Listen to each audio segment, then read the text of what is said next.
தாயகம் நியூஸ் நேயர்களுக்கு வணக்கம். இன்றைய நாளுக்கான மதிய நேர பிரதான செய்திகள். விரிவான செய்திகளுக்குள் செல்லும் முன்னதாக முதலில் இன்றைய தலைப்புச் செய்திகள். தமிழ் மக்களுக்கான அரசியல் தீர்வை வழங்குவேன், ஜனாதிபதி அனுரா அறிவிப்பு. அதிவேக நெடுஞ்சாலைகளில் ஆசனப்பட்டி அணிவது கட்டாயம், வெளியான வர்த்தமானி. தென்னிலங்கையில் மீட்கப்பட்ட 2 ஆண்களின் சடலங்கள்.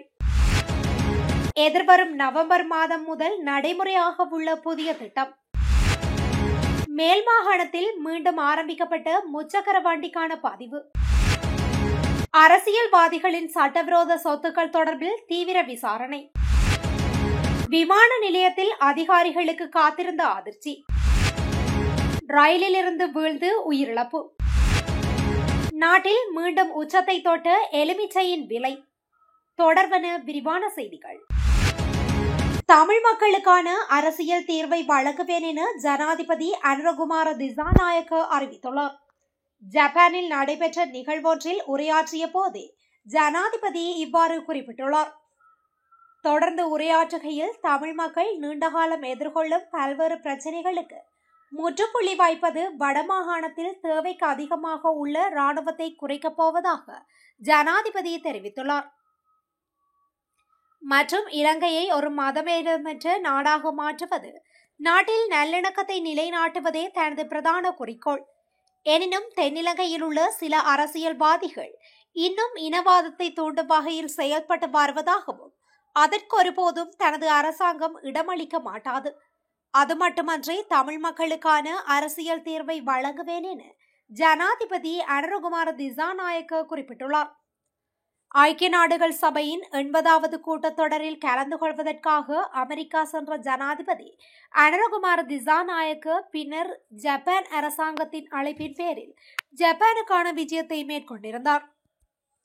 ஜப்பான் சென்ற அவர் ஜப்பானின் பேரரசர் நருஹிட்டோ உள்ளிட்ட முக்கிய தலைவர்களை சந்தித்து பேச்சுவார்த்தை நடத்தியமை குறிப்பிடத்தக்கது.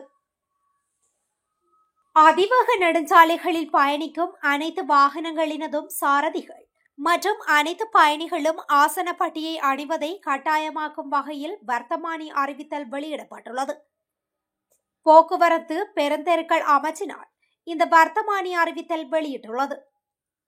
அந்த வர்த்தமானி அறிவிப்பின்படி, ஒரு அதிவேக நெடுஞ்சாலையில் ஓட்டும் அல்லது பயன்படுத்தப்படும் மோட்டார் வாகனத்தின் சாரதிகள் மற்றும் எந்த இருக்கையில் அமர்ந்து மோட்டார் வாகனத்தில் பயணிக்கும் எந்தவொரு பயணியும் தனிநபரும் அத்தகைய வாகனம் அதிவேக நெடுஞ்சாலையில் ஓட்டப்படும் அல்லது பயன்படுத்தப்படும் போது தனிப்பட்ட பாதுகாப்பு ஆசனப்பட்டி அணிய வேண்டும்.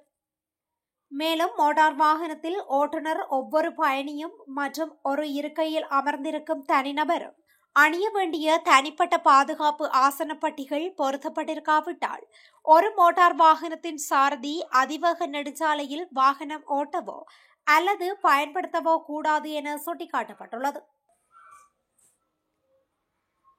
கொழும்பின் 2 வேறு பகுதிகளில் மர்மமான முறையில் உயிரிழந்த 2 ஆண்களின் சடலங்கள் மீட்கப்பட்டுள்ளன. குறித்த விடயத்தை காவல்துறை ஊடக பிரிவு தெரிவித்துள்ளது.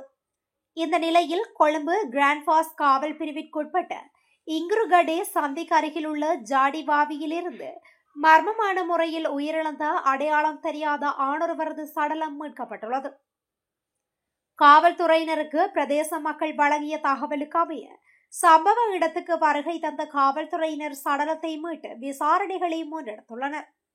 சுமார் 35 தொடக்கம் 40 வயது மதிக்கத்தக்க 5 அடி 4 அங்குலம் உயரமான நபரே இவ்வாறு உயிரிழந்துள்ளதாக தெரிவிக்கப்பட்டுள்ளது. குறித்த நபர் கருப்பு நிற அரைக்காட் சட்டையும் மற்றும் கருப்பு நிற மேற்சட்டையும் அணிந்துள்ளதாக விசாரணை அதிகாரிகள் தெரிவித்துள்ளனர். இதனுடன் தெஹிவளை காவல் பிரிவிற்குட்பட்ட ஸ்ரீவர்த்தன வீதியில் உள்ள வீடொன்றில் மர்மமான முறையில் உயிரிழந்த ஆணொருவரின் சடலம் மீட்கப்பட்டுள்ளது.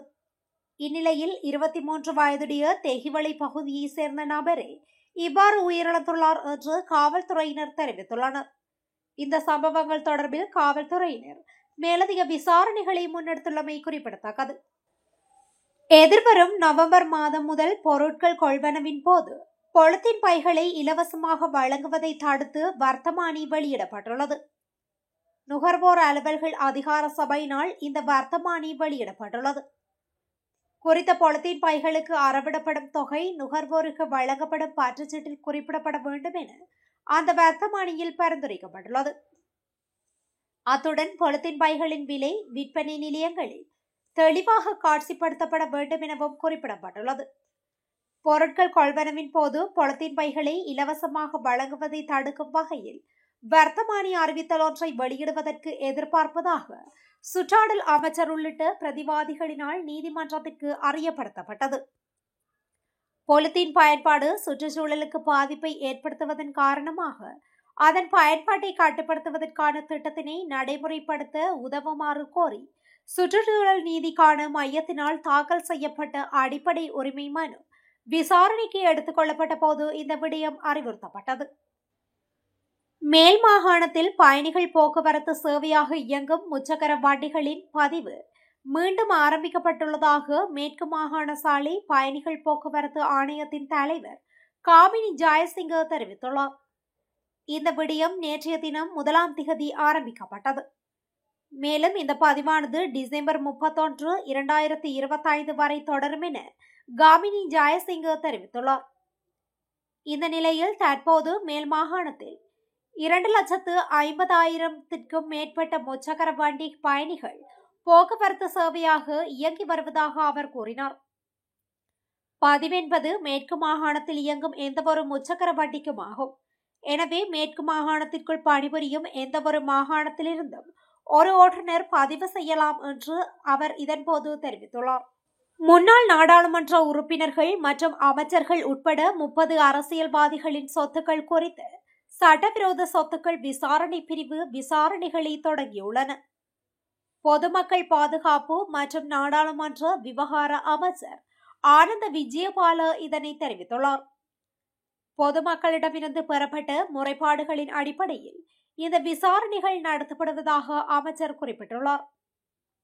இந்த முறைப்பாடுகள் சட்டவிரோதமாக சொத்துக்கள் ஈட்டப்பட்டிருப்பதை காட்டுவதாகவும் இந்த விவகாரம் குறித்து மேலும் விசாரணைகள் நடத்தப்பட்டு வருவதாகவும் அமைச்சர் மேலும் தெரிவித்துள்ளார். கட்டுநாயக்க சர்வதேச விமான நிலையத்தில் சட்டவிரோதமாக நாட்டிற்கு கொண்டு வரப்பட்ட சிகரெட்களுடன் சந்தேக நபர் ஒருவர் கைது செய்யப்பட்டுள்ளார்.